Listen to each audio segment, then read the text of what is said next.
Pakalata tu peko sai Kiai, mo hafetai, bunga o fia, o taelata. Pakalata tu peko sai one, kiai, mo hafetai, bunga o fia, o taelata. Leta viva, fia mo malava.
Testing 1 2 1 2.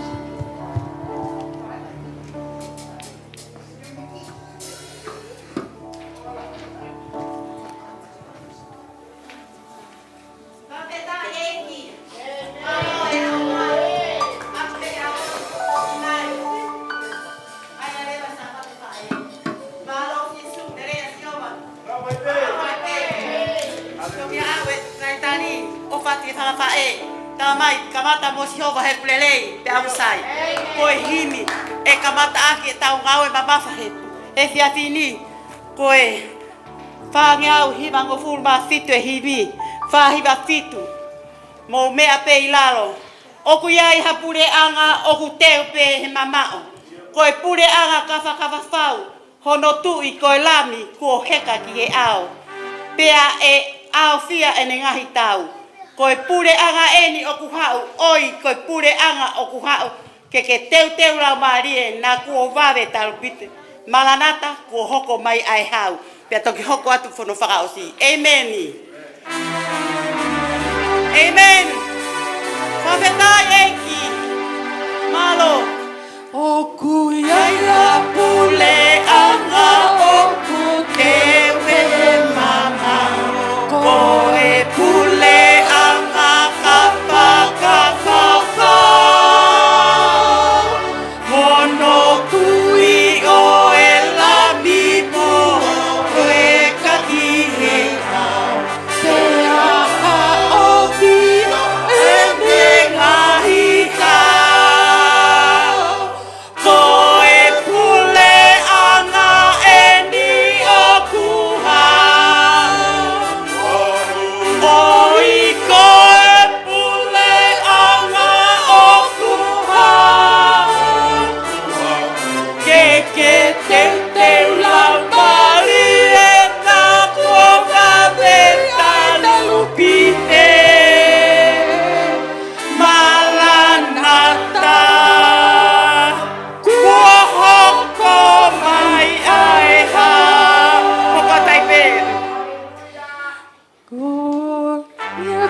fai.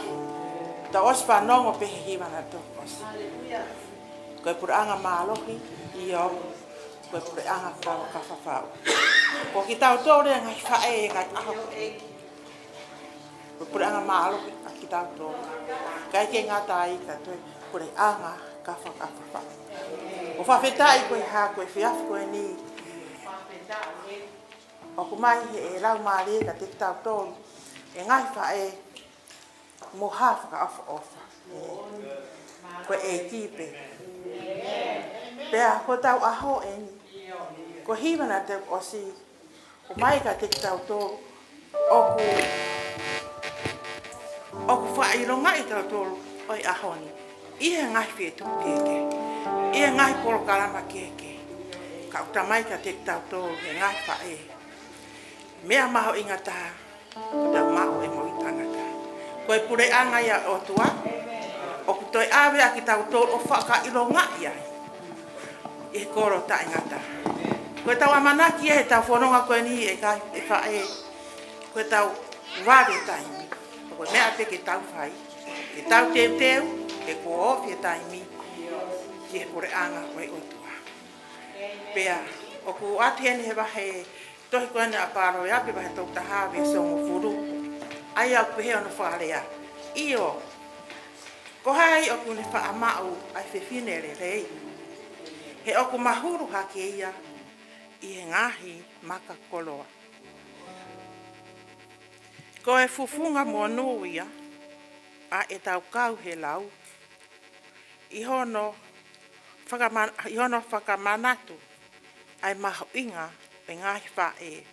Io, koe whae, koe mea ofa mahu inga ia mihe o tua, maa ki tau tō.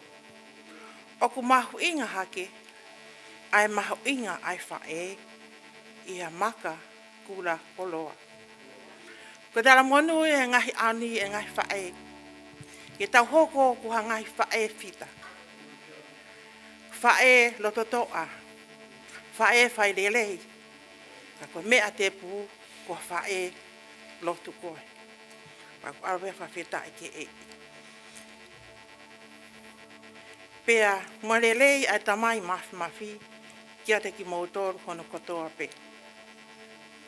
Pea ke whakaiwia, o whai toko nia i pe ki mautoru. He whatongia, kone whakakoroa aki ki mautoru. He ahako toa pē ko momo ui. Whakaose ki rea te o awe atu ke ngai whae. Ko rea whakaose a tau eko sisu kalaisi e kolosi. Na e fitu pe. Kau e koe mo wau e ngai ahako e. Hame a e whae o kuta toi hori kai ngai ahako e ni. Ko ta lotu pe. Me a mau i ngai. Ma wahe ai kakai na e mui he eiki. Ko haina e toi o whae pe. Ko ia pena ne nofo e au ki he mome niti whakaosi. Io, koe whae ia, o ofa pe o wau ki e mate. O mai ka te tau tōre ngai whae ngai aho koe ni, ko whae pe. Ne o ngai whei tu o tau iai, he mama koe ni, au tala mai, ko tau hoko e koe ngai whae ko tau tōre pe. Ne o ngoi tau mokosia, ne o ngoi hai mea tau fōwai, ko ki tau tōre pe. Te tau kei tuu pe, whamiri, mui whanau, o whee bea taimi, o tau tuku o sige. Pea, o mai hene ai taritari, kia ki tau tōru. O ko tomu atuka apa maalunga, ke o tua mafi. O awhio i honoro tonga ia te tau tōru, i he momeniti ko eni. Wātu hene ha whakapa apa, ki hau eiti, me hama tā pūre. Pea mo ki nā tōko toa pē o mō mea mai, o mō mamata mai i he ope. Wātu hene ha whakapa apa, whiawhia mo tari whiawhia a e tau whaiwhikau. Ko sone tu o wāo maake. Kai pehe ke tau whae whakalau maarie, suana maaki. Kai whake ngālo ai ka pehe whoki ki e toko ni whai whekau. Ma sese, tiare. Neongo kai kini hei. Mama o falahia kate kola. Ova ke mau. Anonga mo fie mare. Pa koe amanaki ia ki a taimi. Ke tok atai. E tau tok whata pēni. Ia taimi bawe mai. Atu ena whapa ki he whapa ki he kaupuate. Kai pehe foki ki he ki ongo asa. Ai au si whafonga i mai ia e Daniela. Kai pehe ka Desmond Hola. Pak atu he ne whapa ma tali lerei, tali fia. Ai si ngahi tamai hono kotoa pē.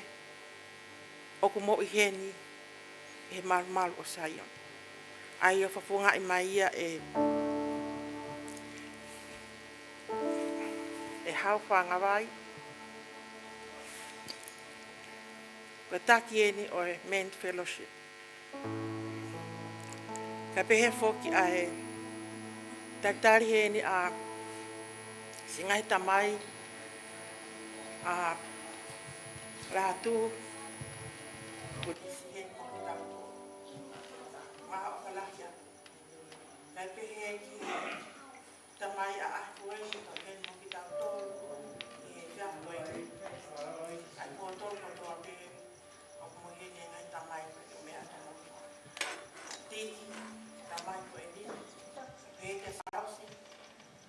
Sausi to yang hanga o mea pehe ki ai ko e hanga. Ora tau programa kotoa pehe pa mau i. I sāpani kotoa pehe. Kadoni a o sausi maka. Pehe mo nakeri kia isi, a marimani ko isi. Tau moki motor kotoa pehe. O kukai ke kapia. Maha o kai motor motor. Na pehe fuk a karitari nerei ai. Foi uma pena por esse momento. O Rafa, o que é que ele ia a ver na capa, na lei, na tarde via a mel para ele. Já se faz no segundo aí. E faz sair para ele também. A ver já vai com corione, o tapio da e kau a kwekine. A peke tokoni, sironi, tokoni e WMC. A peke tahi paanga. Ia mene ana tuko. Peke a peke le atoa kasitari. Pea mo sana whae no kotoa peke. Wana o kalahia. O si whae ko ni komoro o kalahia. Pea mo mai ahi koi e na he si he tau tōru e ngātu kua kua lau. E ka mokua tōru kotoa pi. Kia pehe pia koe whewhine koe a hoa o son kōrua. Kai tāki leo. Whawhita e tāki he. Pea atene ai taitasi ngai a young couples. Pehe a fia pito a he. Kai pehe a taitasi fia ai taki o e toi tupu. Mau. Pehe ka motoro toa ke. Kai toi tupu. Kai ke ngatai. Kai pehe ka si e tau whanau tupu toa ke. A pehe fukeni a taitasi ke he kau kiwa wishi. Mahonina ko kai tako. Pehe ka leo mai ko takia. Ka pehe ki kau tāmea. Kono kotoa pe, mai kau liwa. Pea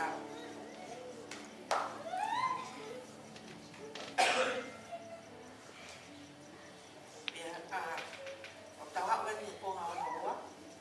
Pe tau mai o ai o mai tō koe a tira tau nomi la hua anō mista hawa. Konga ki hui a pia kwharea. Pea hiri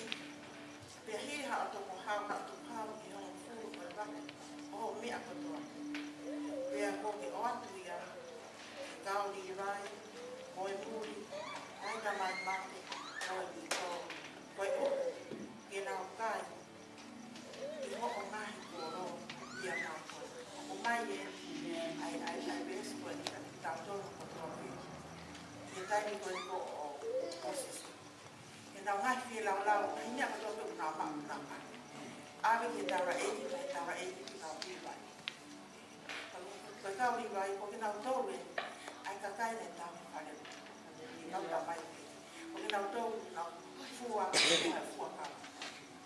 ko ki na o tō rewa ko na whai ai fi lau ko tō ko ki na whato mea o tā mai ki ves ko ni ka tita hau ki ka tita o tō i sias ni whai whikau e kau maulakanga o hao ai e kau i tō me ka kai fu o ko tō a pe o na o mai na tau mai ai ke ngata i ta mai so o mai pini ka tita tō hawa o tau te o toi ka kau kōra i kai ai i tua tau hanga taha pe ki lo o si o ta mai mea ko tō a pe whai a mea siasi whai a te tō te rei ngai mea ko tō tahi siasi o whai na tā ia ko ngai me ai mai ta vai o whangau ngai whao ngai ki loto i siasi ki whai na tā ia ko tō a pe wa ta haus whai na tā ia rei o si whai na mea tau si sia so ping o koe mea ai o mai ki tau whai i tau tō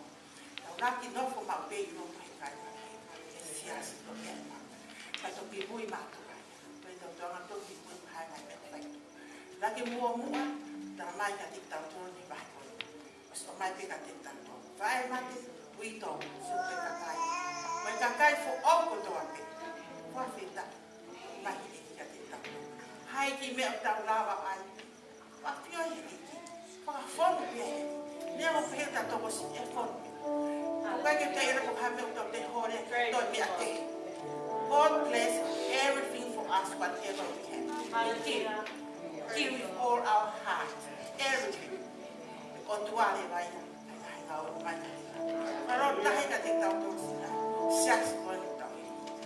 Mea ko tō pe tau whai, ave aki, amana koe ni, e hao e kau.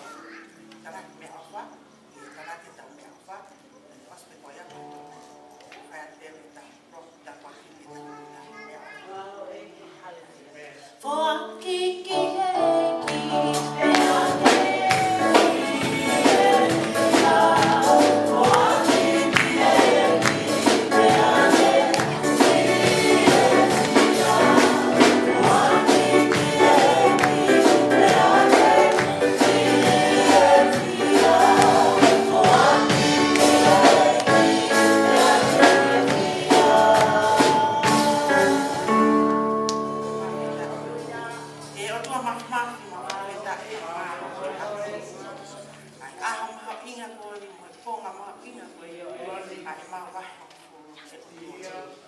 Maulo tō e o tua i mea ko tua pe o mauma.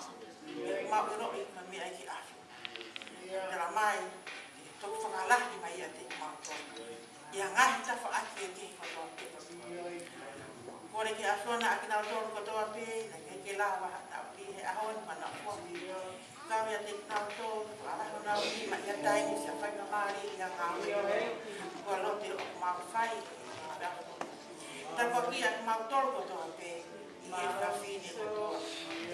Manaki ki whakahaupa e mauporo kala. Tō taha a manaki whai a whora i toa. Whakalea pi i whonga a manaki. Ka rote o mauhaki ki whiafu e ne. O alupe taha wafa o alo. O sisu kalani.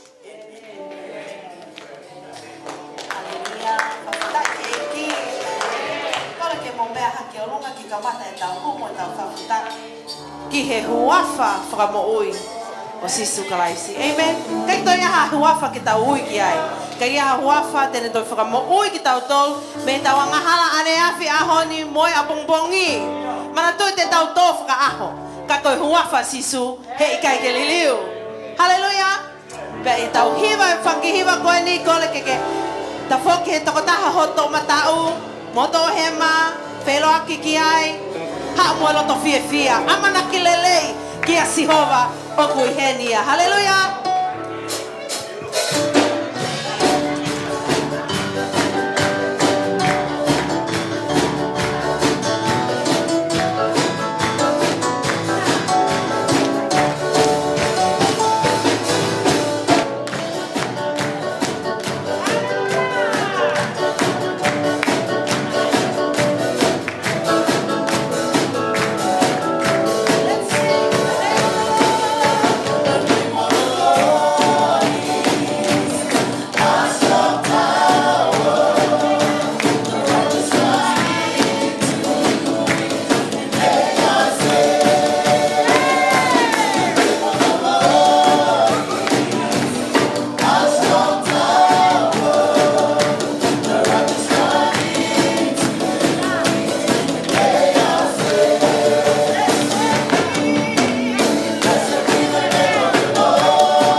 sisu maloi ki ho'ofa.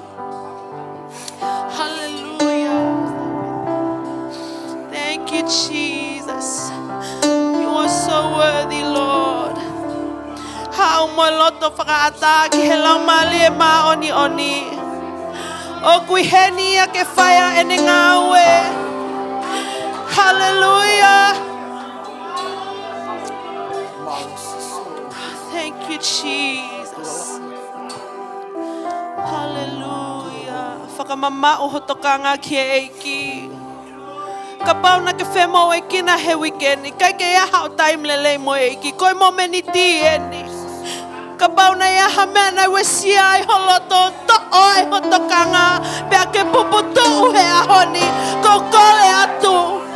To umau o ngau ngau e. Koi o tua kui henia.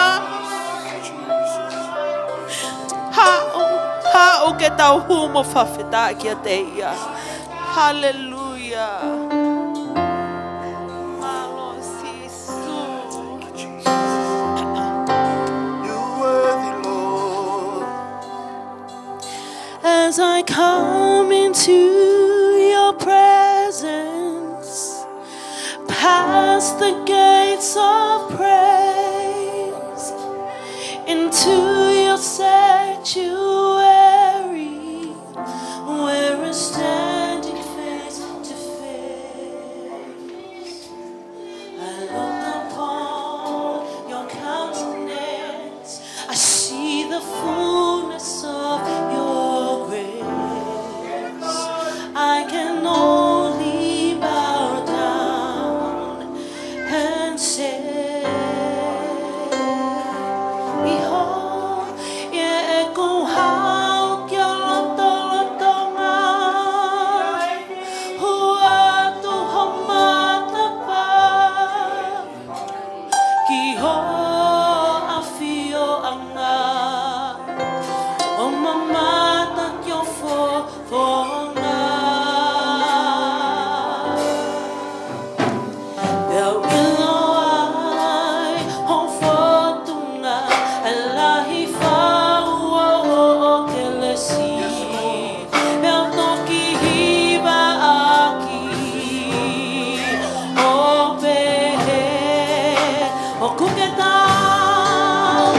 Kuke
Whakawheta ki a te koe Sihova.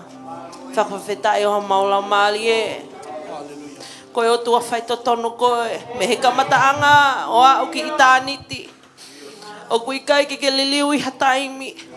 O ku ke tu umau ai pe ki neongo e mau tō whakaaho. Neongo e mau anga vai vai. Ka kui kai ke siaki ki mau tōru hataimi. Koe huawhai a sisu kalaisi. Ai ana e tu umehe mate. Ke mau monu ia pia mau inasi he mui ta ingata. Whakamalo e ki o la mali e. A feel mai ho. O tolotonga e ki he e whiawhini he maupolo kalama. Ngahi balangi, ngahi hiwa, ngahi vahe vahe. Ko toa peki ne whakalangi pe ho huawha sisu. I he whale o tamai. O kuke o tua ko i heni. O i kai ahi ngoa pe. Ka i loto ia te ki mautolu e ki. No fo i ai. Sisu. I ho huawha pe e meni. Hallelujah. Ta fua ki ha pas ki o tua. Hallelujah, hallelujah. Tuku lewa e whainga maali ko eni ke tau MC. Ka sista mele ana tupo ke hoko atu maki tau tau. Tau whake ha pas. Hallelujah.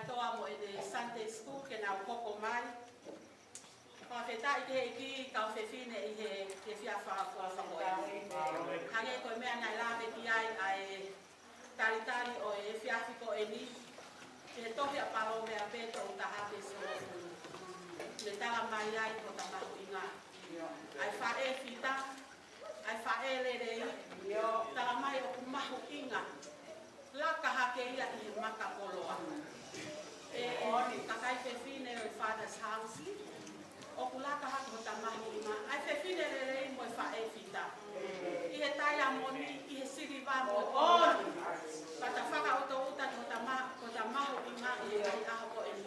Ka te kanoni aki e ta mo ui ke e ko si sukalai. Me ai au katoi ma kehe ai ko e ta mo ui ke e ko si sukalai si i e kuonga whaka osi ko e ni. Tonga tonga pe e tau taritari ki a petire ai toa mo e ni Sunday School i he fiafi ko e ni. Te a ofa ke tau mau ha. Whio ki e whia. Ke uterino e fiafi ko e ni whatawalu no toa mafi ke ne hama whai tāpe hina e tau mo ui mea ofa mo e tae mea ofa whakawhetaka e mea ofa le rei taha ko e take i mao ai mo ui whawhetai te heiki Amen.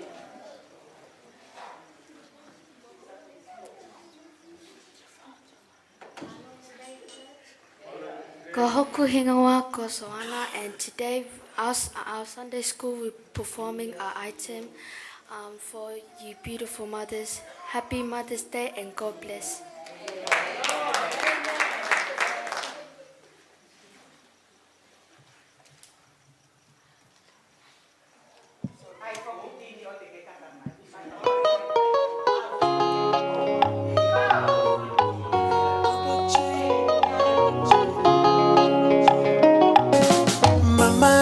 I dedicate this song to you. Wherever you day, my mama, I just want to say thank you. Our mama, I just sing this song for you. Wherever you day, my mama, I just want to say thank you. For the things you they do for me, for the blessings you rain on me. Sometimes I lose my way, but you still the prayer for me, the sacrifice for me. Oh yeah, yeah, mama, God bless you, mama. Let me show you, mama, God bless you, mama, mama, yeah, mama, God bless you, mama. Let me show you, mama, God bless you, mama. Mama, you the first one. See the way you hustle for my kid.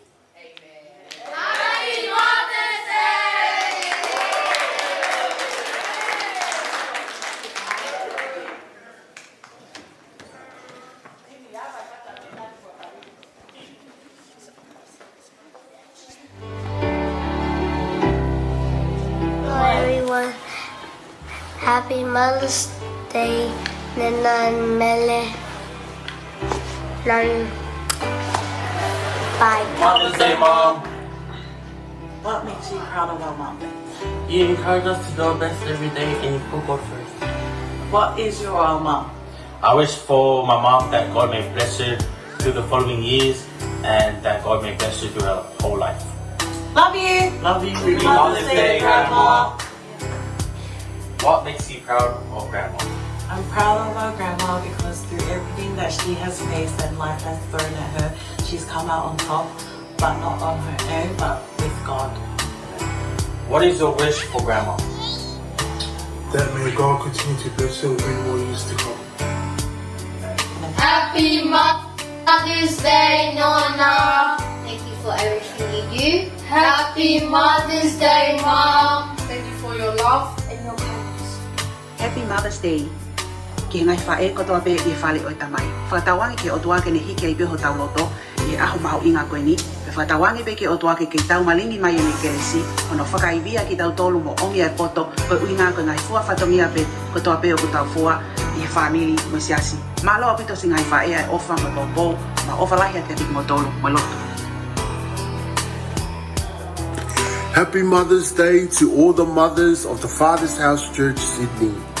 Wishing you all a blessed day and pray that God keeps you and blesses you all abundantly. What brings my mother joy is her being able to see God's goodness and His promise in the lives of her children and her grandchildren. Because I know that my mom prayed for a time where she'll be able to see God's plan come forth in the lives of her family, her children, and her grandchildren. And we're praying for many generations to come. I know that's what brings my mum joy. Love you, Mum. Mwah.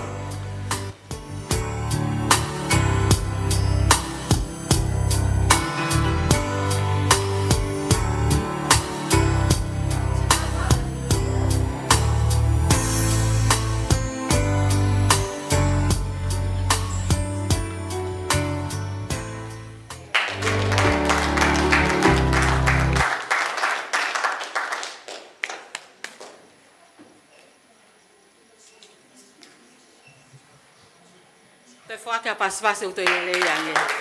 Whawheta i ki heiki, i he whainga maari e koe ni o tau tari fia i ki he pulupiti a moana tongia ke ne omi ai tala loto mo ui i he fiafi koe ni. Whawheta i ki heiki.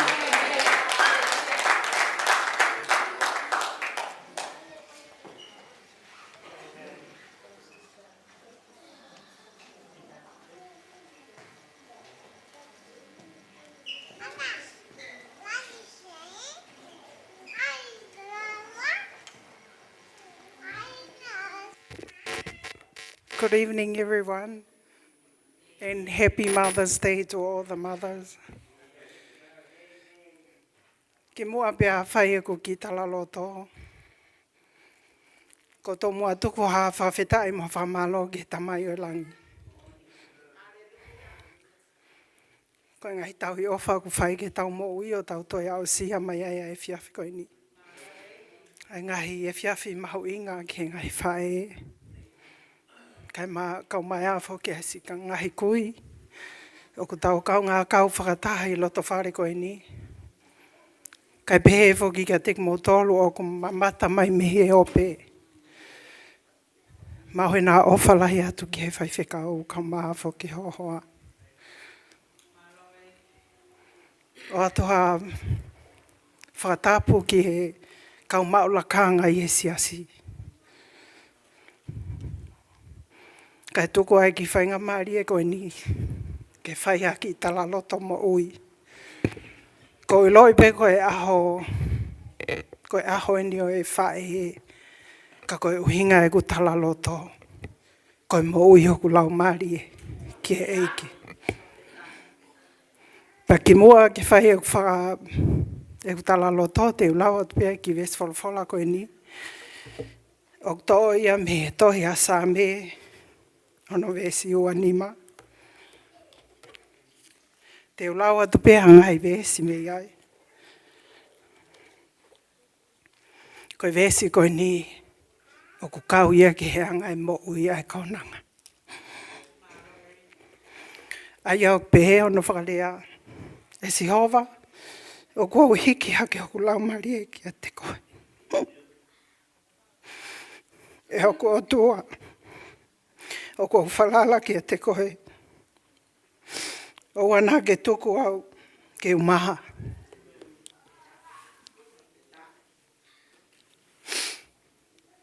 Te ngata e ai vesi wholofola he kau ka laua e vesi. Toki ala toki api o whakaos e vesi. Kau vahe vahe atu pē vesi koe. Koe kau nangani. Koe mo ui nai hauai, koe mo ui anga hala. He kai ke umaha ke utu i aho e iki. O tala loto ki he mea nai hamusi mai ai he iki he ku mo ui. Ko kui ngoa ko ala moana katoa tonghia.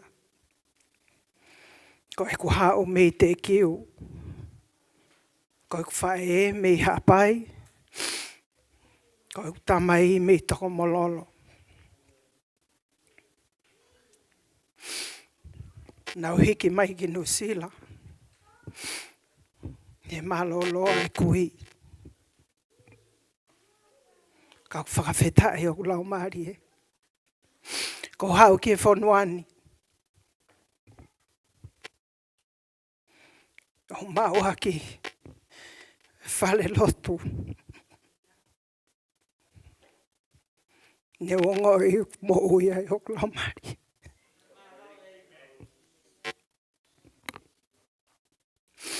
Ne onga nai tafoki ai mo ui ki mo a bea toki hau ke siasi. Ka whakawhetai o lau maari e. O kou haon whiohi moha kakai. They welcome myself into this church. Ka koe tala noa ki he mo ui ai kaunangani. Nai whakauso usa e ku mo ui. Na o mau hoa mai ki Halalewa, ngere ia. Ke matapure koe nina i ai ono hoa. Na ia ene whanau e toko ua.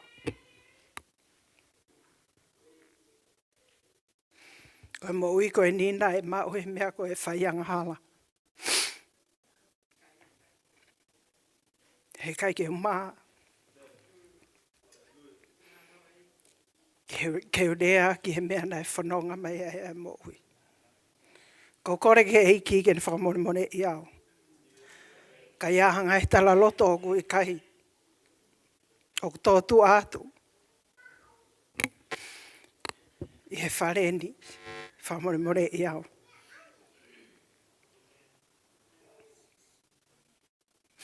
Nā mauhoa mai ke tangata koe ni. Nei Māori Tonga. Nei hola mai ki Nusila ko ne hau o kumi mo ui. Ko tau ilo e bea whainga mo ui koe lohi aki he kakai tangata. Pea mui moi ai ai mo ui. O mahu ai o whewhine. Ke he fua o manawa.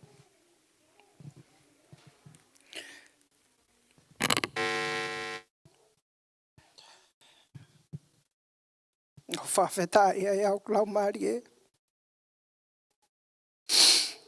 Ka ki he tahi mina e puke ai ai hoa. Kai hoa koe nina e whakautu ai e maha ki kansa. Me hua whetaha hiwa. E hoa umahi ke hua whiua ua. Nai malolo ai ai hoa. I kai ke ilo he mo ui te wa umahi ke whonuan. Ka whawheta e o lau maari e pia whamalo ke o hoa. Pane fusi haki mai ai mo ui. O haono fuki eiki. I kai haku lea e mau. E whamalo piki eiki.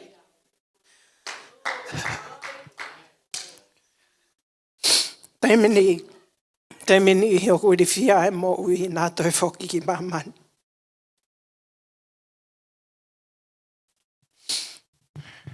Kako i loi. Koe whare o e tamai.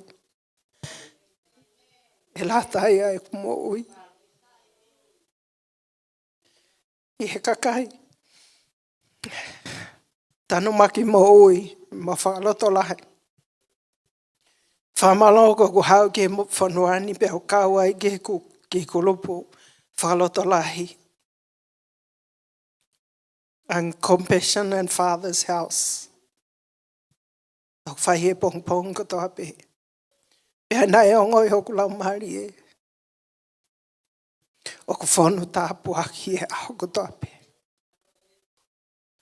Mangai mana e eiki o whai ke hau ki whamiri. E ngai whiwhine o mau whihanga aki e pong pong ko toa pe. Whetanu maha ke mau ngai mo ui. E hangai whanonga o ku whai. Paku whawhetai ai au lau maari e ko palomeski e eiki. Eiki, mea ngā ue haki hai kaunanga ni ne o tai tau. Ko whamalo e kai ke whaloloa e lea e kou i loi. Ko e aho ni e ngai whae ma ngai polo kalama o whae. Pea ko whawhetai mo whamalo e whainga maari e o tuku mai. Ke whaia e haki tala loto mo ui e mo ui. Ko ia pe malo o whātu ki o mo ngai whawhonga.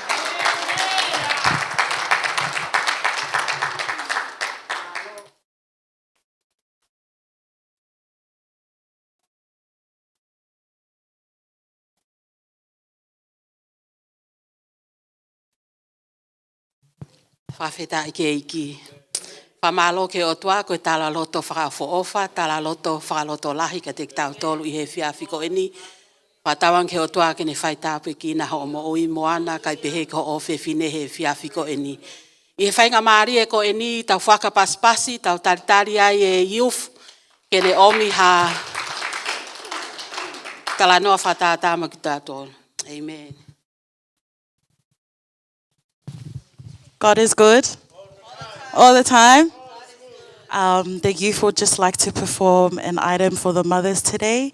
I hope that you guys be blessed and happy Mother's Day to each and every single one of you. Thank you.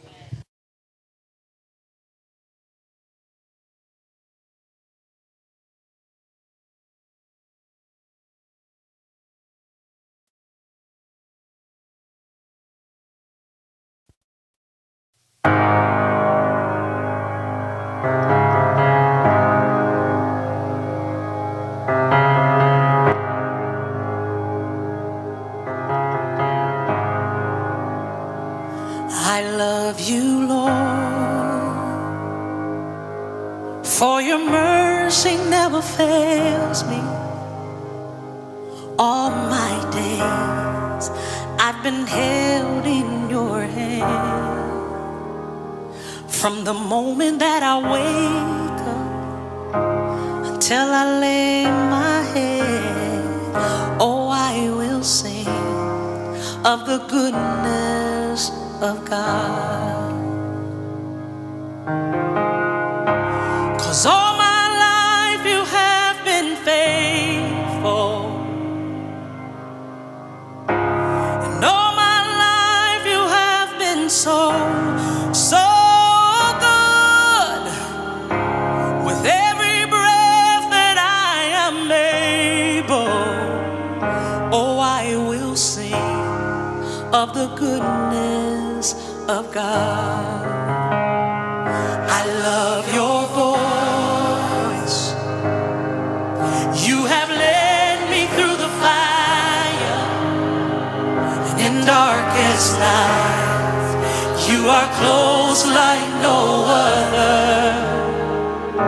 I've known you as a father, I've known you as a friend, and I have of God. Hey, 'cause all my life you have been faithful. Oh yes, you have. And all my life you have been so, so good. With every breath that I am able, oh, I will sing of the goodness of God. Your goodness is running after, it's running after me. Your goodness is running after, it's running after me. With my life laid down, I surrender now. I give you everything, oh Lord. Your goodness is running after, it's running after me. Your goodness is running after, oh yeah, it's running after me. Oh yeah, your goodness is running after, it's running after me. With my life laid down, I surrender now. I give you everything. Your goodness is running after, it's running after me.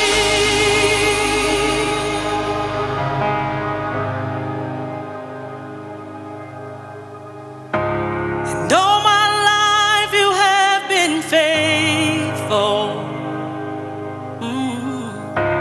And all my life you have been so, so good. With every breath that I am able, I'm gonna sing of the goodness of God. I'm gonna sing.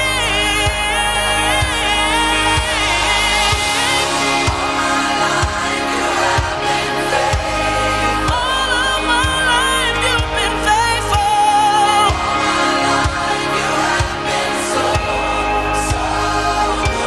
So good with every breath. Every breath I'm able, I'm gonna sing of the goodness of God. Yes, I am. Of the goodness of God. I'm gonna sing of the goodness of God.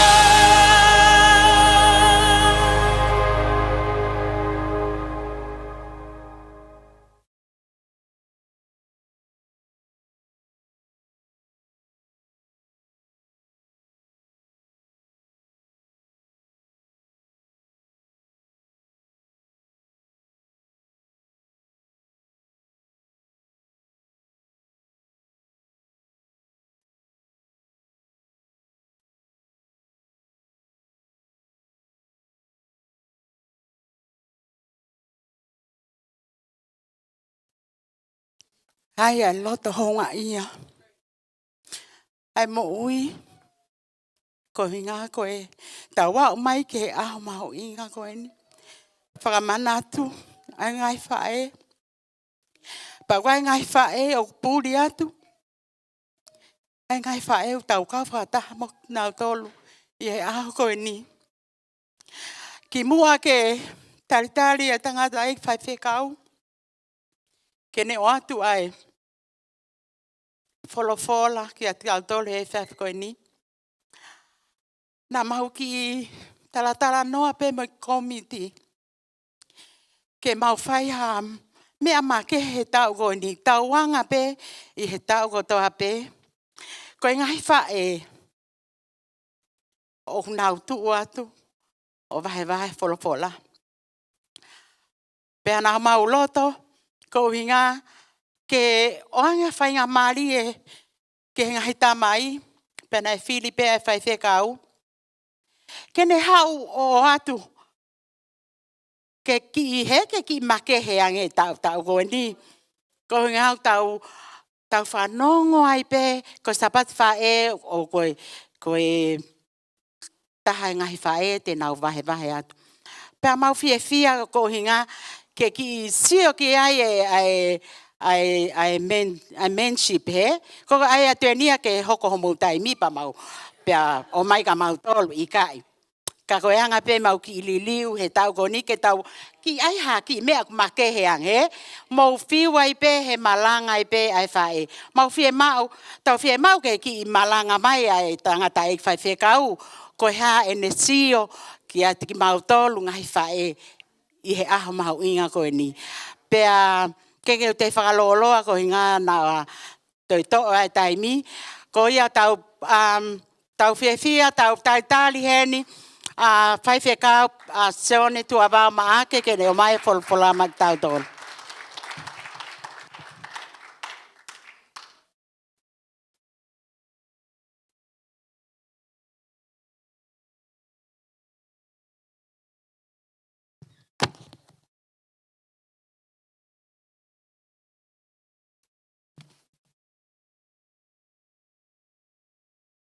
Praise the Lord. Hallelujah. Whawhitai ke iki. Ako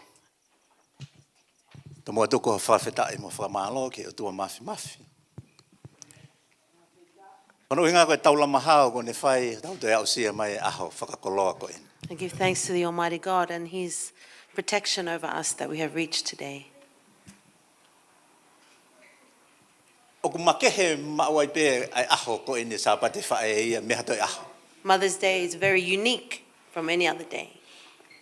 Loko tui oku iai kau whiwhine lelei na uwhahanga vahe wholawhola oku koto tāpuaki. And I believe there are many mighty women who have shared the word of God. Ka ihe taimita tau pe oku iai kau whiwhine mahalo na uwhakaukau ka kia nau mea ofa.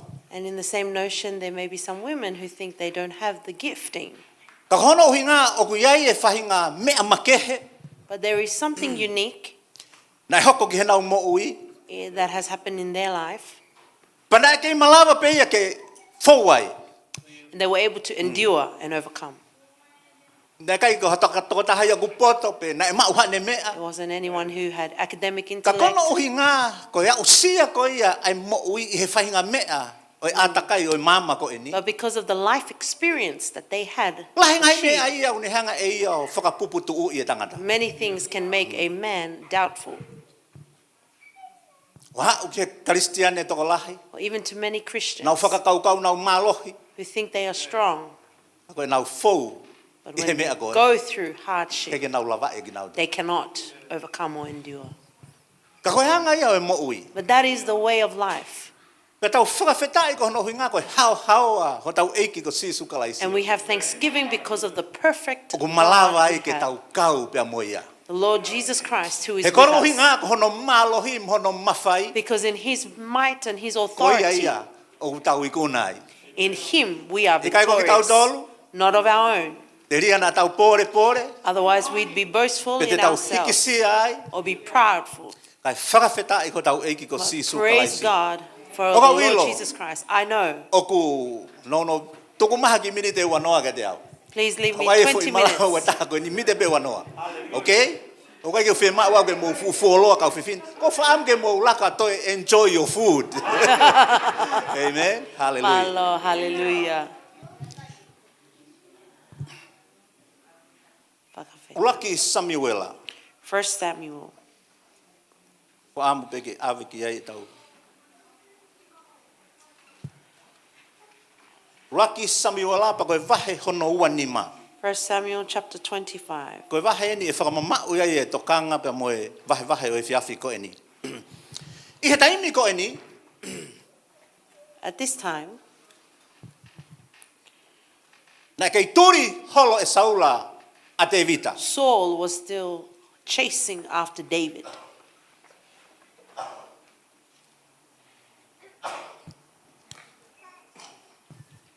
Taimi ko ni uai kau sotia nau alu whakataha holo mo te vita. At this time, there were soldiers also who stood Wana with nau David, hiki me he feitu ki he feitu. and they would move from location to location. Ko hono hinga koe, ko na uli fia koe ni ki he tui. Because they were Kia afraid Saula. of the king, Saul. Nea ngoi ene whaiwhenga koe ni ke mau e tamayo eiki. Although his efforts to try and capture David, Nea o mai ke whaiwhei tu e taha. they came to one place. Whakakaukau e tui a Saula. And King Saul thought, Ko e ni ai whainga maari e ko ami e si hova ke te au. here is the opportunity that God has given me Ke whanga tāmate i ai ahoku whiri. to kill my enemy, A David. David. Tala mai he wholofola. And the Bible says, Nei hanga e te evita. Ka pauna ko hato e tahanga te evita unde o sto o mo ia Saula. if it was anybody else, they would talamai have hen. taken the life of Saul. Ha me nei hoko. But what happened? Whakahauwhi e te evita e mo ui a David Saula. protected the life of Saul. Kau tangata ko ni sotia whange au ke toko ono nge au. And these soldiers, Ko kau sotia ko kau tangata toa. who were strong men, Pa ko nau to e toa mo make he ko no huinga ko nau taki na e whalala o tua. and they were strong because their leader depended or Pa trusted in pepa na God. wa o mai ke ki kolo e taha ko e ni. And when they reached this city or this place, I wheitu ko e ni. Na iai e tokotaha na e koloa ia. there was somebody who was rich and wealthy there, Ne mao e whanga monu manu. who had livestock, Ngahi mea kotoa pe. everything he Ngau had. e ngahi mea kehe. He had the fields, Pana ne and hanga many toho different aki things. i mai. E ka kai toko lahi me ngahi wheitu kehe. And he would draw attention from all Ke nau draw people hau o from ngau e different places maana. to come and work for him. Petanga mai, ko e wheitu ko e na iai, a ene whanga monu manu hange ko e whakatapu, mo ene ngau e anga. And where he had all of his livestock, O wafi ai a His te field. vita ia pa mo ene kau sotia. David and his soldiers were close by there. Tala mai e wholofola. The word of God tells us, Kono o hinga ko e kakai, ko ia kai ke tai, tui o tua, una whatakai he a takai ko ia. because they were pagans, so to speak, and were living around this area. Pe aku lahi apita nau hanga kai haasi mo mau mau, e ngahi umea ko ia kakai tu umari e. And for many of them, they have stolen from those who were rich. Ka kono o hinga ko iai a te vita mo ene kau sotia. But because David and his soldiers were Tala there, mai, ne kai ke hoko ha mea. Ki he whanga monu manu, pe koe ngou, pe koe mea koe ni. Ai, toko taha tu umari e koe ni. we're told nothing Kono hinga ko happened te to evita. the belongings and the possessions of the wealthy person because David and his soldiers were near. E mo os ilo, pe toko taha koe ni, kono hinga ko nā pare. And you know this person, his Ne name ko is hono Nabal, waifi ko apikare. and his wife's name is Abigail. O ku makehe, he ku lau koe ai tala noa, When we read the story in 1 Samuel 25, kono o hinga koe tangata, whamatala mahano histola, koe tangata kovi. because we hear that Nabal is not a good man. Pe tangata ka furiki vanua ene mo ui, His a nā life. pare.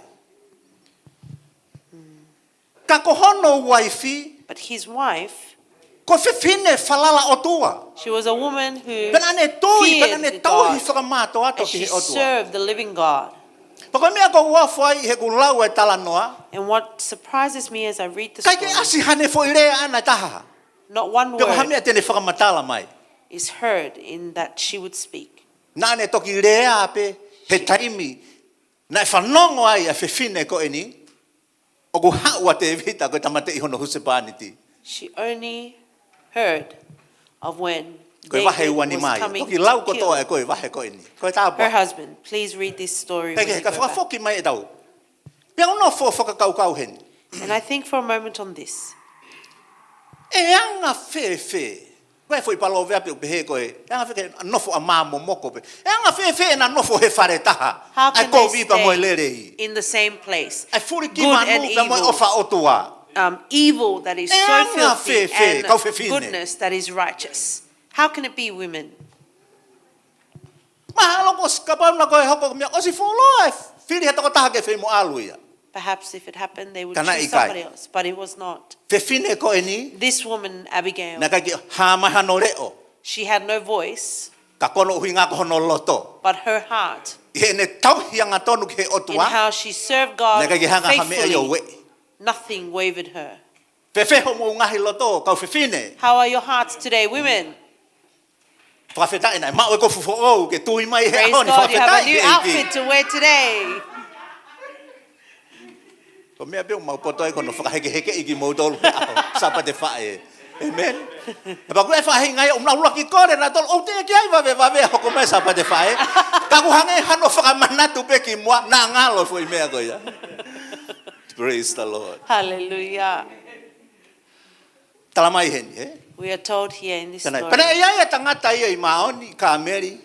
So na nofo he feitu ke he kai tuku ene ngou e anga mo ni fanga manu I feitu ke. E vese ona tolu. Pea ko hono Verse hingoa e tangata ko e niko nā pare. Pea ko hingoa a hono uno hoko apikare. Pea ko fefine loto whakapotopoto mo mata hoi hoi fua. Hallelujah. Loto whakapotopoto. Eia ko ianga ini uha whako ngai. Ka pana e alo apikare whare koloa mo tola te Abigail au. would go to the shop with $100. Ka pau ko fu tola ni manoa. If the dress was Ko pau ke $50, foki mai mo ni manoa. she would return with $50. Ko alu ko ni ko ilo e wai ka fefine ni. There are some women not here. Now he says ke he ki now do. They're in a different church. Kana ko alu mo te au. If they go with Ke 100, now te tama. Ei te o mani manoa. Ko no ia fulai. O ku fie mau hakau apikare ye we need some Abigail in the church. Fare tamai. Hallelujah. Hallelujah. Praise the Lord. Pamo wakai ki heni ki whaka ofa o me a ko mo ui mo e tauhianga tonu ki hotoloto. And what a wonderful thing Amen. it is to, Oua te ke protect hanga o your wha ai ke heart. veiveiu haloto whainga mea. yes, do not allow your heart to be Pe ko ke tu hesitant. toko taha. Whether Ka nau you stand tu toko te au alone mai. and they stand 100 against Mana tu I you, koe otua. remember God, Ko ia hotoko ni ofi. He is your closest Ko help. ia te ni hanga ao fia koe. He is the one who Ko will ia te ni hanga protect malu I you. koe. He will, Ko mea guard koe ni you. utau mau. Ko ia kune whakaai mai we ka te ki tau have, tolu. He is the one who provides. Pea wai ke manawa koe ni utau And even mau. the breath that we Koe have, ofa ata it pe ai is all otua. the love of Ta koe hai God. mea utau te tuku haki e si mātua So tangata. why then do we Asinga na accuse? nga ulu I ho whakamore lahi. Mo toi ai ke toi whiri ko he ao peni. Amen. Hallelujah. Whakawheta I Praise ke the iki. Lord. Hallelujah. Tala mai, whanongo.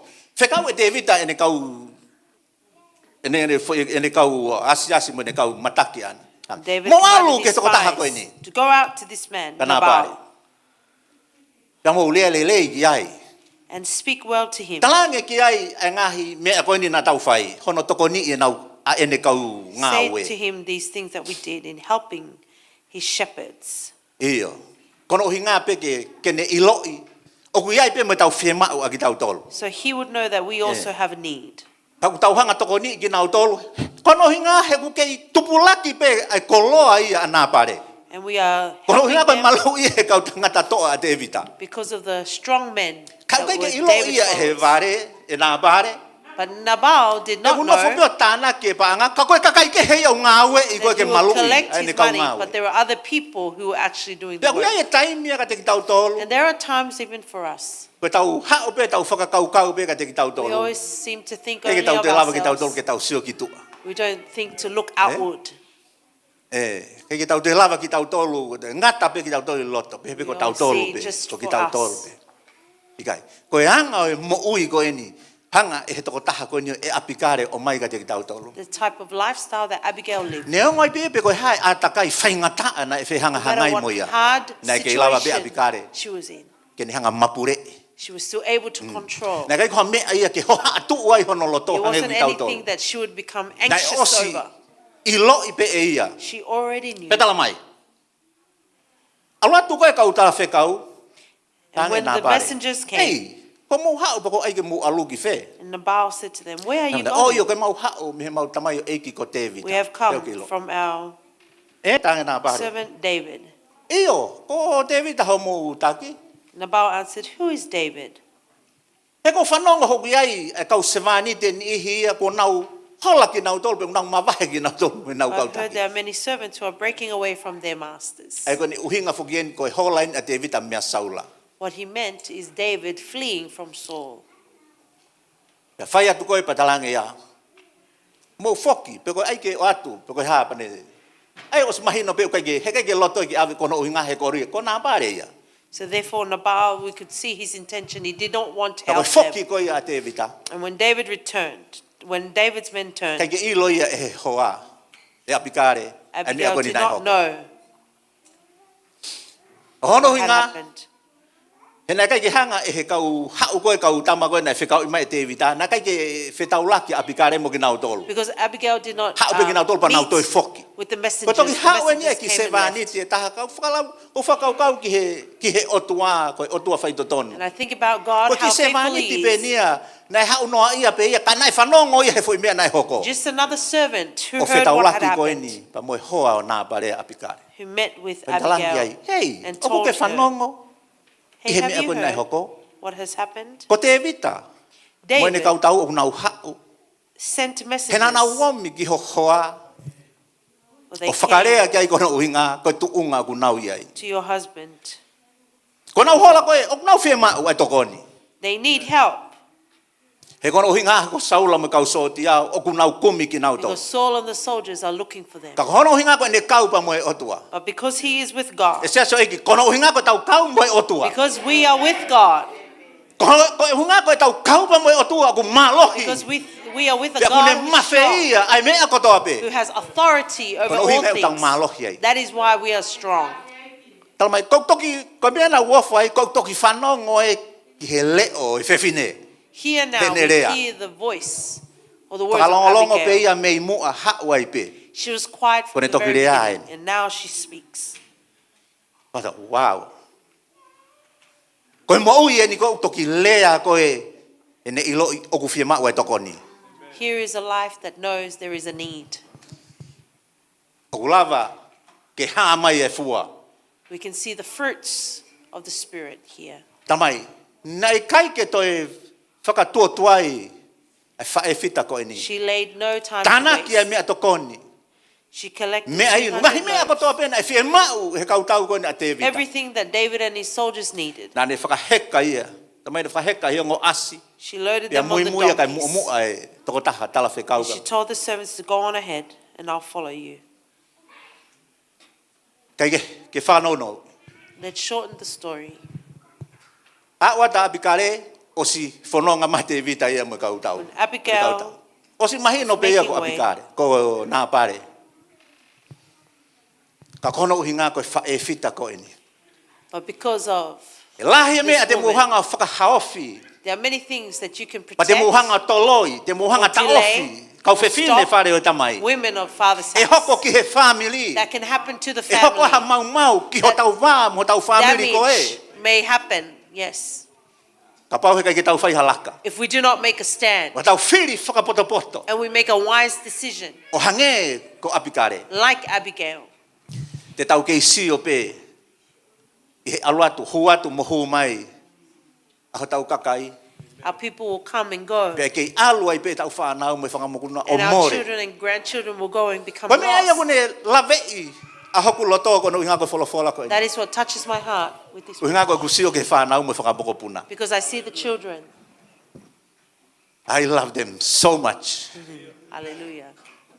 He ko kina utolo e ka hau. For they are the future. Ko kina utolo e ka hau e siasi ko e ni ka tuai e whoki maasi isu. If Jesus does not come O hea me back te soon, tau toi whakawai vai ai ngahi why whae. then will we become weak E in kau others? whewhine. Yes, women of our Whakamanatu house. mai he ahoni. We are reminded today Ai whainga loto ko ia whaiverenga whi mau he eiki ko sisu kalaisi. kind of heart that Ke mau e Jesus hono wants, kakai. that he wants O his people moloi e to tolo have. amo mea. Ko ne hau pe he puria ia he. Pe alu he. Ka koe wholofola e o tua. But the word of God, Hike toi lava ke to'o haki foi Yes. lea me ai. nothing Te ko can haki be foi removed. toti. Yes. He ko osi whakamana wa ia wholofola pa. Koe hono mālohi o ona. There is power in the word of Kini hanga God. o iku nai ha whainga mo oi pe. Yes. Mo ne whakaliliu ha mo oi. Hallelujah. To change O any teke life ne ilo a sisu who does kalaisi. not know Jesus Peke hoko Christ ia kono whakamo oi. and allow him to Mono become whakalaloa. their savior. Whakawhetai ki he eiki. Ma ia o atu a whewhine ko e ni. Whetau Abigail haki. Pe mo he tui. saw David. David.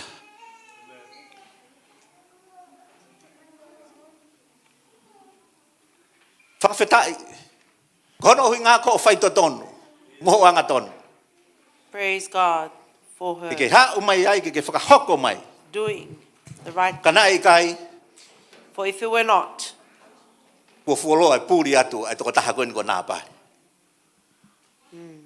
hallelujah. Hai mea au whema o ke tau ka vei he aha koe ni. What is it that we need to E pursue? ngahi whae, e he whoki whangata mai, kau Even our whataha. fathers who are here with us.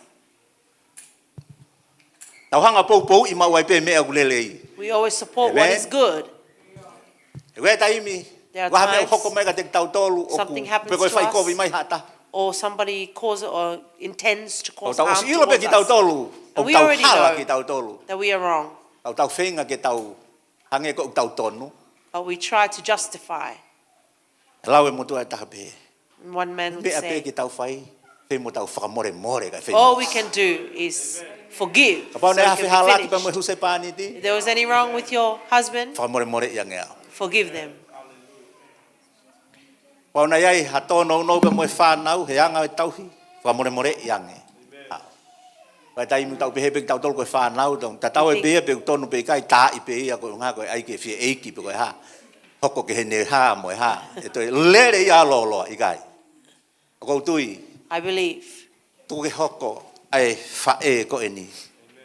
Let this Apikare. woman, this mother, Kua Abigail, whae, ke whai taki ke ai ngā become whae an whare example tamai. to us. Kou ilo, e toi I know. whai mini te wanoa ke ha whau ka kou whiunga he. Hallelujah. Wenga ko am ke mo te o te mau ha mo mea tokoni lelei mo mo hoko atu. Praise. Ke lang lang ia be hono hua wha. Amen. Amen. Hallelujah, my Lord.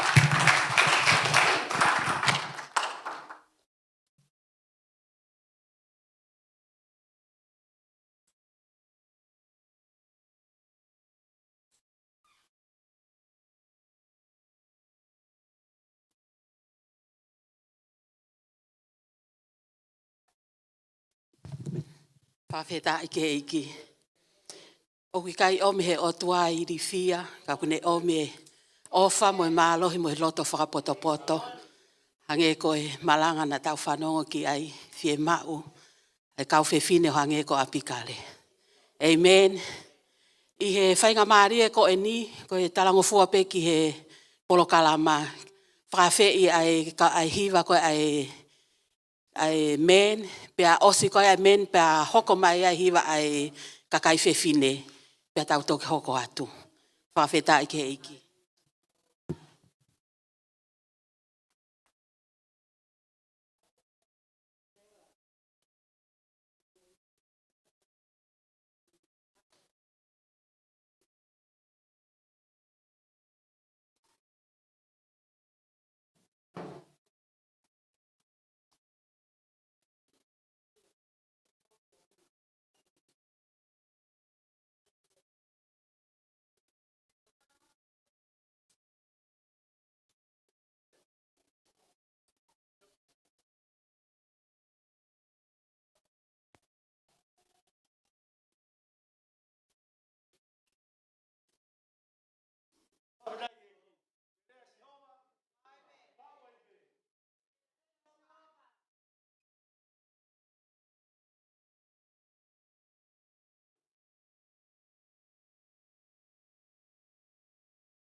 tani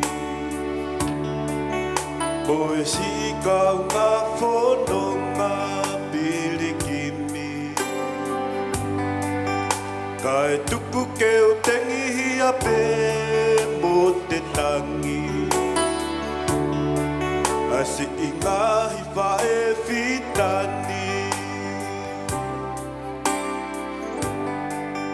Toka ange sia taha o kune i he whakatahani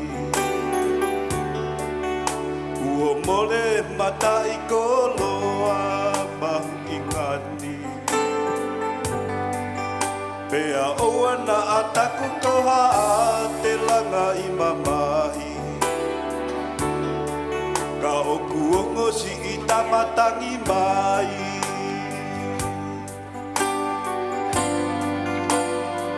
Isa e kutona ia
Pea moe ngahi maka koloa mahu inga Kahi i kai ke ngā hoa ia po ene o wha Asi ene wale ia tama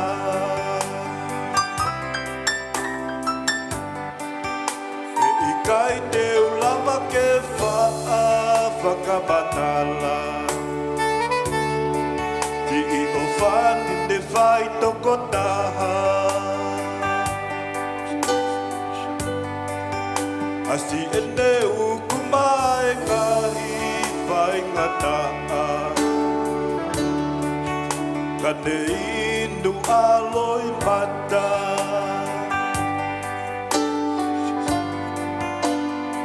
Isa e ngana ia pēsi whai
Iyo. Looks like my mom has been writing in here. Iyo. Oh iya tahu pegang tadi tahu. I've been writing in here. Oh, the mom is singing. Testing. Do you know where my mom's phone is? I'm gonna take a video. It's just gonna be 2 hours. Piloto.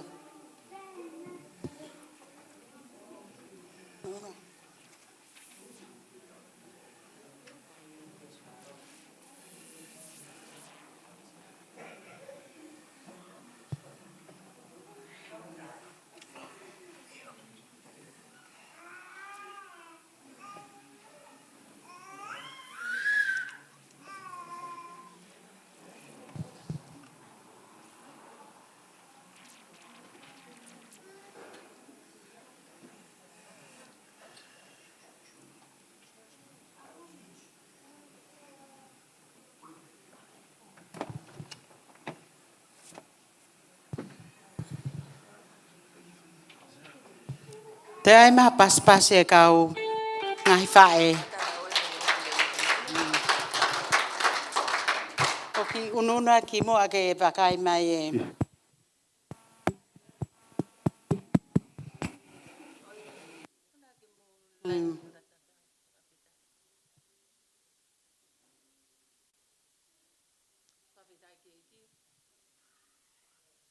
Amen.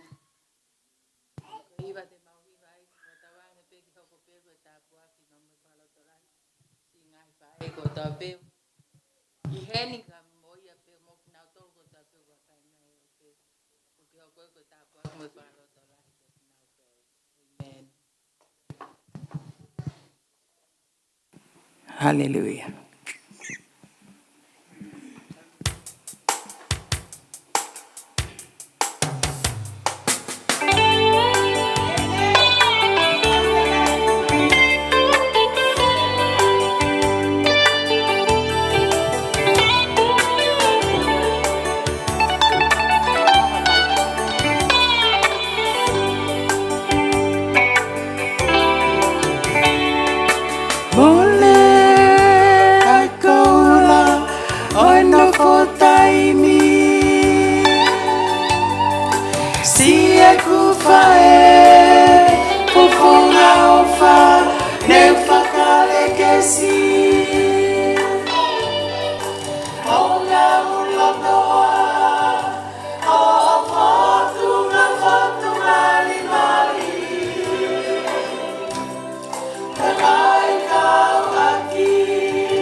Mo kataki o mea pei o ngani e ke o te tau toi whakamore taimi. Ai lue takai holo. Koe taimi e ne whaake ngai mea ofa. Ka ulua ki kai be whaake mai tangata na ane tutu e wholofola e a koe ni. Pea hoi whae whakalau maari e me sea se whaare e tau mai. Tō mai mōne ku ki tātara no atu he ko te heke māo mai ngahi mea au whai a ngahi whae. Ka uatai pia wia e whakamālo while we waiting for them ke o mai ngahi mea au whae. Ku tau whawheta i lahi ke eiki.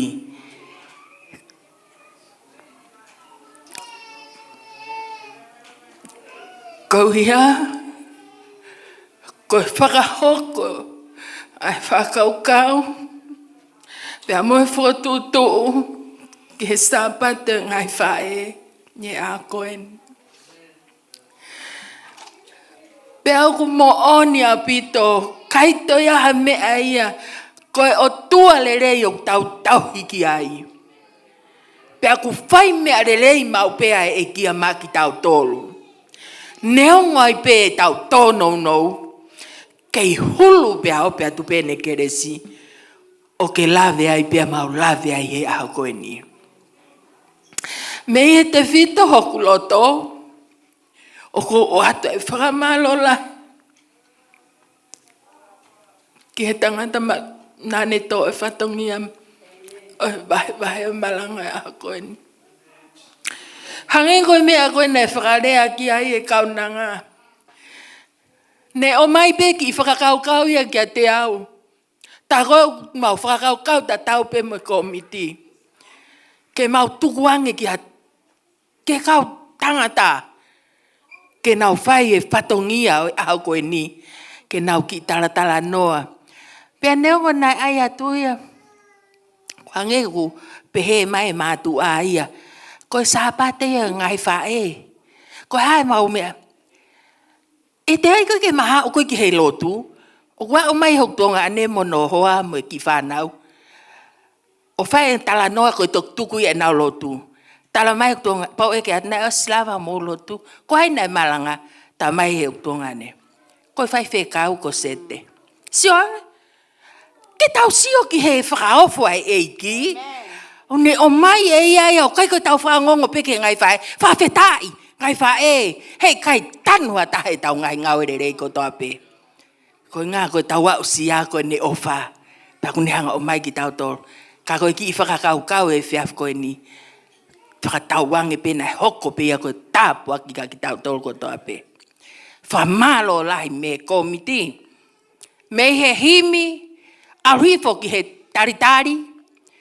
Ha o ai pe ke si whanau pia mo e youth. Ha o mai ki he tala loto whakama whanana tau whanongo ki ai. Whamalo lahi atu ki mautolu. Pia pe ki he malanga. Pia mo e hiva. Pia mo e ngahi mea ko toa pe tau whahi aho koe ni. Nei kai au ha tau ai ke lang ia pe ki tau hiki whai whekau ka manohoa. Ka kohi ngā koe tau whai ke lang ia matata pe eiko sisu kalaisi. Pia tau whawhetai mo whamalo ai. Nau, te kai ke ko hange ia ko. Tale ko mai ke chai o ne pong aho ko ni. Moi ma whanau kuloto. Malo e. Hange ko mea na lawi ke malanga. Nei ai e tō lahi ia. Nei whau e mau ia ngai mea na kai ke ilo ia pe au mai ke aho ko ni. Le tonu mai pe ke hokuloto mo ku whakaukau. Whakamalo mo e ke o mai taimi. Whamalo ke o mai mo ui. Pea ta tau ai pēka te au pe nā ku mauha mea ofa pe kai. Koe mea mahu i ngai kei mau e mana vai mo ui. Koe mea ofa i au kai te totongi ia. Tau ta tau whengai kofu, whengai foi kaloni, whengai su. Pe koe haa peha mea. Ka koe mana vai mo ui. O ku hanga he eki o tapua ki aki tau tau. Kei ke tau terai whakatau. Amen ngai toa. Ngai whae, Koe mea ofa ia uni hanga tapa ki tau tolu. Tai to tongi be bau tau whawhetai. O whātu piwera whawhetai ke iki kau mo tolu. Pea ke eke whae koe. Pangu mo tolu ko toa peu tau kau eni. O whalaetangi mo tolu ngai toko ua. Ai e tau mari ke whaka ofa. Hallelujah. He tau iloi. Koe tau whaka ofa. Koe nau e kia ki tau tolu. Amen.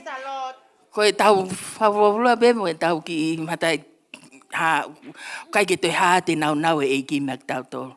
Ha tau whawhetai mo whamalo. Mea ko toa peu tau whai. Lang ia e ki. Tau hoko te ka te whalolo. Ko kore peke whai whekau. Kau maa ono hoa. Kana. Ai ha. Koe matalai a kau.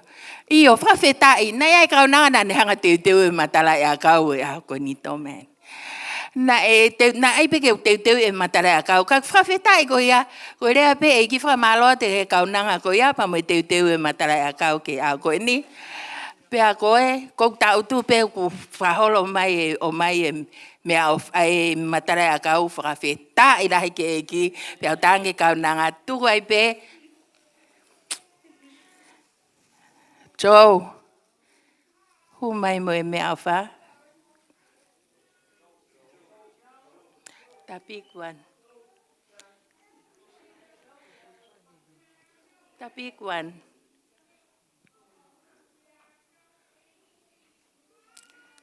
Where's Tapikuan? Kataki. Asinga ko hawa uia mo tau tua he mea ngalo e whanau ke mai.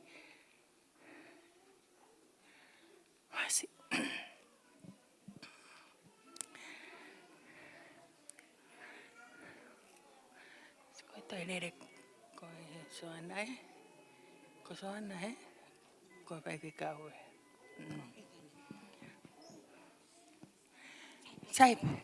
Sai koe e malo pito e whekau ka mahoa. Pea mo e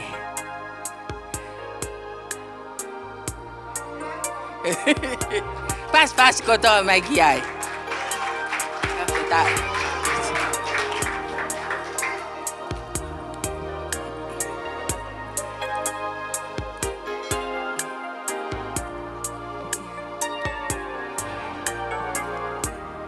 Sai hoko ature ba fua ke me au fai.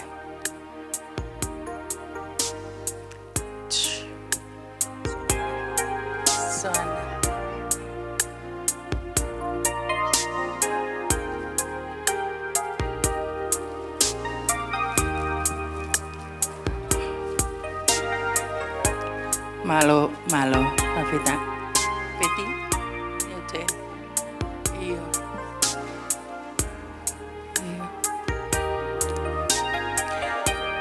Kataki mai e ngai whae ko tua mata.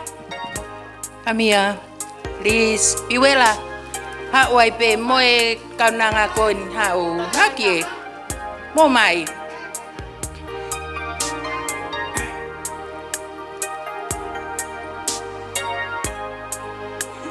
Oh iya.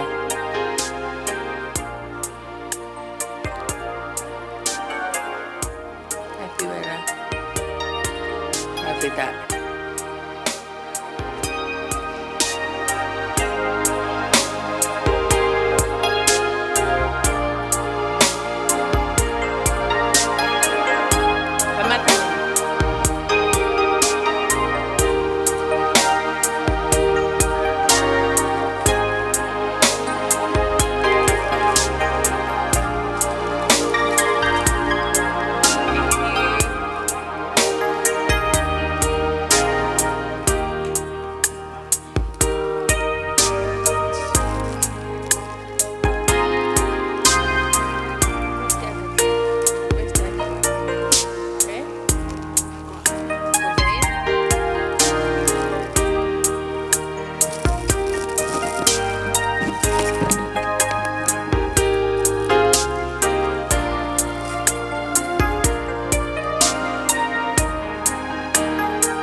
Malo apito singai fae tau fra malo ko ya ko Sunday school pe mo teu ngai mea o fae fiaf ko ni fa feta mo fra malo aki ta pekina mo toru ye to nga mo ao pagalahi o mo haka pa lere aki anki la venta please. Okay, malo apito o si pepe mo no fen ngai fae que tau guitarra aussi qual é teu ko sai malo pito kokore kias vai te saite que ne fai halotu fra aussi tau ngau e fiaf ko ni malo pito.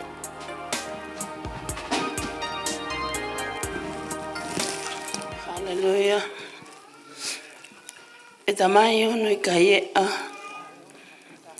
hoanga ani whakaofu. Kei kilo ai ngoto o kulea. Kei tala o poto. Mo nau. Pa mo mafi. Honga ia mau pe mau mo ui. Ke mau kei wha malo ia. Ai ofa e afiona o kuhulu pe aupe o lave monu ai tangata ik fai whikau kau mano hoa takta priu e masi kau mano toko ni pe heke ne komiti toe ngai fofonga I fae kotoa pe fai fale a tangata, fai fale a fefine. Tala vau pe mo e fine moi. Au sia e mau whanau, I e fiafi whakakoloa koen. O maulau koloa pa maulau tāpuaki. Na mau kamata pa mai afiona. Ka koene o tua, ko maua o ke tō moi o ngā we anga. O e fiafini. Honga ia e mau mo ui ke mau kei whakamalo ia. Ai ofa e afiona. Ka tau kamata pa mai afiona. Pa tau te whaka osi pa mai afiona. Pa koi haia haloto te e tai fia. Ko ngau ke tuu o kau mo ke mau tolu. E whakamanatu o sapate mahu inga. O tau koeni. O maulawe monua. Ko mau whanonga e wholofola o e whiawhini. Ko moni a koe matai koloa ke whanonga o mau whai. Hoko mo ai a koe tāsi pinga ke mau wako ai. Singa he fofonga I whae kotoa pe. Ke hoko o molo mui wae ai e mau mo ui. I e whanonga o mau whai taimi ki tāniti. Mau whamalorahi e o tuanga he mea kato pena mau whauai I e whiawhini. I longa halelei hai kona ma tāpuaki e o tua. Yes, Lord. Na ke hanga whakateunga ke mau mo ui e whiawhikoeni. Mau hai ai whataho mau loto. O mau whaki atu ke lang I toko tāpe. Ai awhiona. I e wafa I kuna. Wafa tāpuaki, I wafa sisu klaisi ko alo. Ka ko mau whamo ui. Amen. Amen. Amen. Alo.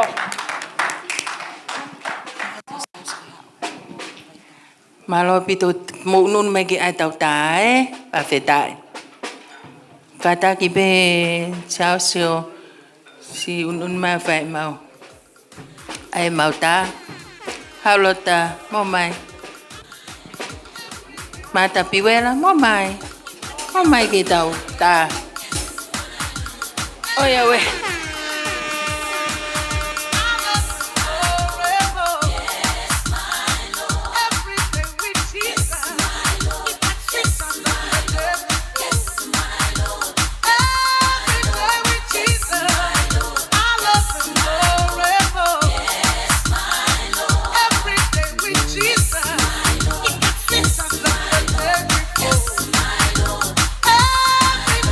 Jesus, I love him.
Hey.